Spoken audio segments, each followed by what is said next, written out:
সকাল বন্ধুরা, সকলে কেমন আছেন? আশা করছি সকলে ভালো আছেন, সুস্থ আছেন। আপনাদের ভালোবাসায়, ভগবানের আশীর্বাদে আমার পরিবারের সকলে ভালো আছে। এখন বাজছে সকাল 8টা। আজকের ভিডিওটা এখন থেকে শুরু করছি। বিছানাটা সুন্দর করে ঝেড়ে নিলাম, আর বিছানা যদি টান টান থাকে দেখতেও ভালো লাগে। আর এই যে ব্ল্যাঙ্কেটগুলো মুছে দিলাম, জানালাটাও এখন খুলে দেবো। এইদিকে জানালাগুলো খুলে দিলে বেশ ঘরটা আলো হয়। দুদিকে দুটো জানালা আছে, দরজা না খুললেও কিন্তু ভালো মতো আলো হয়। আর এই যে বিছানাটা গুছিয়ে নিয়েছি, এখন ঝাড়টাও দিয়ে নিচ্ছি, কারণ ওপরের কাজগুলো সেরে যাবো তারপরে নিচে। আচ্ছা, আপনাদের ওইখানে ঠান্ডা কেমন? আমাদের এখানে তো ভীষণ ঠান্ডা। ঠান্ডার জন্য নয়, কাজই করতে ইচ্ছে করে না। মানে একটা কাজ করছি তো মনে হচ্ছে করতে একটা কাজ যেটা 10 মিনিট লাগবে সেটা 15 মিনিট লেগে যাচ্ছে, এতটা পরিমাণে ঠান্ডা। আর ঠান্ডাটা সন্ধ্যের পর থেকে আরও বেশি হচ্ছে।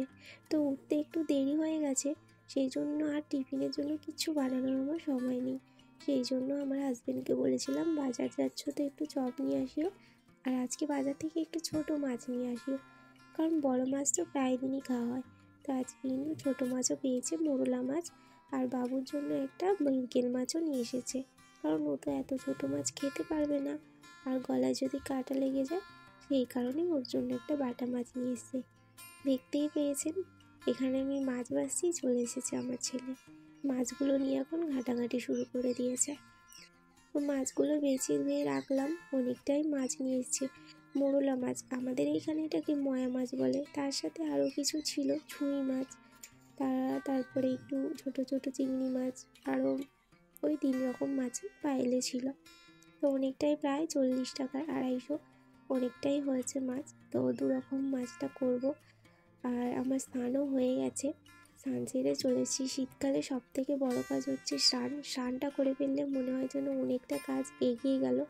আমার তো এটাই মনে হয়, আপনাদের কি মনে হয়? তো ছেলের জন্য মাছটা আগে ভেজে নিচ্ছি, বাটা মাছটা ওকে ভাজাই দেব। আর কিছু মাছ এইখানে ভেজে নিচ্ছি, ওই ছুঁই মাছ ছিল ছোট কিছু, এর সাথে আরও অন্য ধরনের একটা মাছ ছিল, ওর নামটা আমি ঠিক জানি না। আর ছিল মোরলা মাছ আর গুঁজো মাছ। তো এইখানে কিছুটা মাছ আমি ভেজে নিচ্ছি, আর কিছুটা কাঁচা রেখেছি। কাঁচা যেইটা রেখেছি ওইটা একটু তেঁতুল দেওয়া মাছ করব, আর যেইটা ভেজে নিলাম ওইটা আজকে একটু আলু পেঁয়াজ কলি দিয়ে একটু ঝাল ঝাল বানাবো। এইটা খেতে কিন্তু বেশ ভালো লাগে। এটা কাঁচা মাছ দিয়েও হয়, কিন্তু আমি কাঁচা করলাম না, কারণ কাঁচা মাছ দিয়ে করলে যদি না খায় কেউ, সেই জন্য প্রথমে পেঁয়াজ কুচি দিয়েছি, তারপরে পেঁয়াজের শাঁস দিয়েছি, ওগুলো ভালো করে ভেজে নিয়ে ওর মধ্যে আলু টমেটো দিয়ে ভাজতে বসিয়েছি। ওটা ভালো করে ভাজা হোক, আর এইখানে আমি ধনেপাতাটাও বেটে নিলাম। এটাও প্রায় ভাজা ভাজা হয়ে গেছে।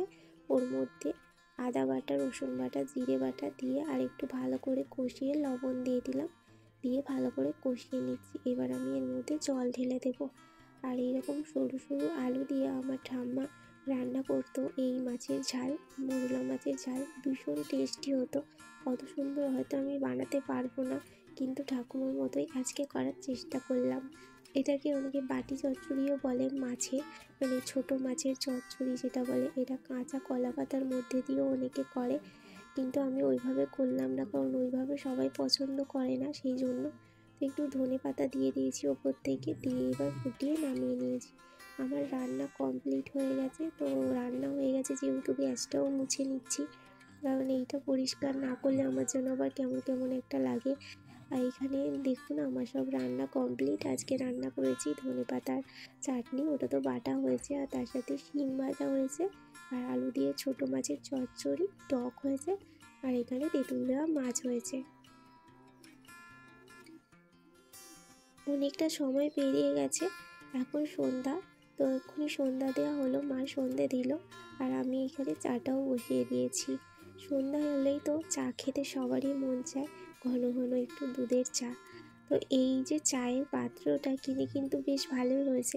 আমাদের যেটা চা বানানো হতো ওই হাঁড়িটা ফুটো হয়ে গিয়েছে, তো সেই জন্য এটা ভালোই হয়েছে। এই সসপ্যানটা এখন চা বানাচ্ছি, চা কিন্তু বেশ ভালোই হচ্ছে। আর অনেক কজনেরই চা হয়ে যাবে, প্রায় 20 জনের চা করা যাবে, এতটাই বড়। তো চা করে খেয়েও নিয়েছি, আর এখন আমি রাতের জন্য একটু রান্না বসিয়েছি। যেহেতু মাছের তরকারি বানিয়েছিলাম আর একটু বেশি বানাইনি, কারণ ছোটো মাছের তরকারি দিয়ে রুটি খাবে কি খাবে না সেই জন্য। তো অনেকটা কাঁচা মটর আছে, তো ভাবছি কাঁচা মটর আর আলু দিয়ে ঘুগনি বানিয়ে নেব। কাঁচা মটর আর আলু দিয়ে ঘুগনি কিন্তু খেতে বেশ ভালো লাগে। তো মশলাটা সবার প্রথমে কষিয়ে নিয়েছি, আমি ভুলেই গিয়েছিলাম আলু আর মটরটা আমাকে ভাজতে হবে। আলু মটরটা না ভেজেই আমি মশলাটাকে কষিয়ে নিয়েছি। তো সেই জন্য মশলাটা কষিয়ে নামিয়ে রাখলাম, আর এখানে আলু মটরটা ভালো করে ভেজে নিচ্ছি। আলু মটরটা একটু না ভাজলে না একদম ভালো লাগবে না, সেই জন্য। আলু মটরটা আমার প্রায় ভাজা হয়ে গেছে। আর এখানে এই যে মশলায় ছিল পেঁয়াজ, আদা বাটা, রসুন বাটা, জিরে বাটা, টমেটো, তো লঙ্কার গুঁড়ো, হলুদের গুঁড়ো সব কিছু আমি এখানে আবার দিয়ে দিলাম। দিয়ে ভালো করে এটার সাথে মিশিয়ে নিচ্ছি। তো আজকে মানে রাত্রিরে তো রুটি হবেই, আমি আর মা একটু ভাতই খাই। আর আমি আর মা ভাত খাই বলে আমাদের ভাতটা দিনের বেলাতেই করে নিই, কারণ আবার দুজনের জন্য রাত্রিবেলা আলাদা করে গ্যাস পুড়িয়ে রান্না করতে হবে। আর যেহেতু আমি আর মা খাই সেহেতু গরম করে নিই এমনি। শীতকালে হলে গরম করে নিই, আর গরমকালে হলে তো সবাই ভাত খায়। আর শীতকালে আমার হাজব্যান্ড আর আমার শ্বশুরমশাই তো আর আমার ছেলে ওরা রুটি খায়। তো সেই জন্য আবার দুরকম করতে গ্যাসটা অনেকটাই পোড়াবে। আর গ্যাসের এখন যা দাম বেড়েছে বাপরে কি বলবো, আগুন একদম।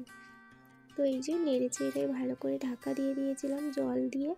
এবারে খুলে দেখব, তো আমার প্রায় সেদ্ধ হয়ে গেছে আলুটা। আর এখন তো নতুন আলু, সেদ্ধও তাড়াতাড়ি হয়ে যায়, আর মটরটাও খুব তাড়াতাড়ি সেদ্ধ হয়ে যায়, কাঁচা মটরটা। তো আমার এইখানে এবার আমি একটুখানি ওপর থেকে ধনেপাতা ছড়িয়ে দেবো।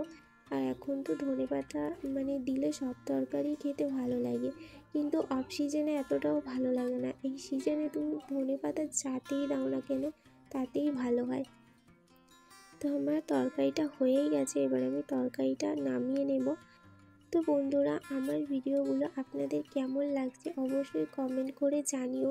আর যদি ভিডিওগুলো ভালো লাগে তাহলে একটা লাইক করে, আমার চ্যানেলে যদি নতুন বন্ধু হয়ে থাকেন অবশ্যই করে আমার চ্যানেলটিকে সাবস্ক্রাইব করে আমার এই ছোট্ট পরিবারটির পাশে থাকবেন।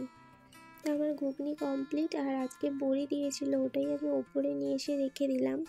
তো আজকের ভিডিওটা আমি এখানেই শেষ করছি। সবাই ভালো থাকবেন, সুস্থ থাকবেন, বাই বাই।